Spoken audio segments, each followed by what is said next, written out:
Hey, it's Nathan Repos with MuayThaiAuthority.com, and I'm here with Chaz Mulkey, just defended his WBC Muay Thai International title against Simon Chu. How you feeling after the fight, Chaz? Feel good, man. Stuck to my game plan, and it went perfectly. Now, you stated before the fight that you were going to push the pace against Simon. Did you notice, that kind of bothered him at all? Yeah, I watched a couple of his fights.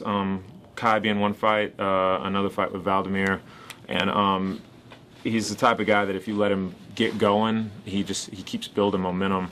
I noticed that if you keep the pressure on him, he tends to fade a little bit. He's still strong, but he gets weaker as the rounds go on. So regardless of what was going on in the fight, I just kept trying to inch forward the whole time, and it worked out for me. Now, he cut you. Were you worried at all when that cut started bleeding that it could be stopped? No, I knew it wasn't real bad.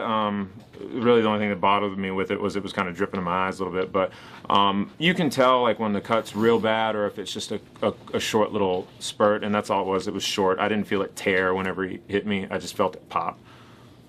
Now, what do you have planned next? Anybody you want to find in particular? No, I want to stay in that same circuit of of those top 10 guys. Like Jordan Watson. Really, I'm just going to try and follow Kai Hollenbeck's footsteps, and I think that's what I want to do. So, but yeah, just stay in the circle of those top 10 guys, and keep fighting with that competition. I think I'm getting enough experience now at a high pro level where I can kind of hang in there, and I'm kind of sticking to my game plans a little bit better, and they're working as opposed to, just being dumb about it and running forward the whole time and getting clipped. So now, do you have another fight kind of already in the works, or is that still up in the air? No, it's the first time in a long time I don't have another fight in the works. I'm just gonna kind of enjoy myself until something does come up, because it's been a long time since I haven't had something lined up, and I kind of got to just cut loose without worrying about something down the road. So hopefully I'll get a couple weeks out of that. Now, looking back at your entire year, I mean, last year, kind of ended on a rough note. This year you're 5-0. I mean, what do you think changed from last year to this year?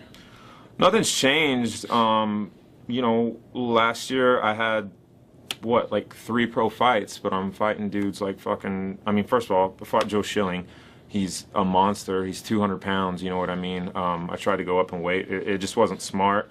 I didn't mind. A fight's a fight, but it just wasn't a good fight for me. Joe's good and he's big. The other fights, I fought Remy. I'd never fought anyone that tall, at a higher height than me, and it was awkward, and I was still in that mode of trying to press forward all the time, and he was clipping me when I was coming in.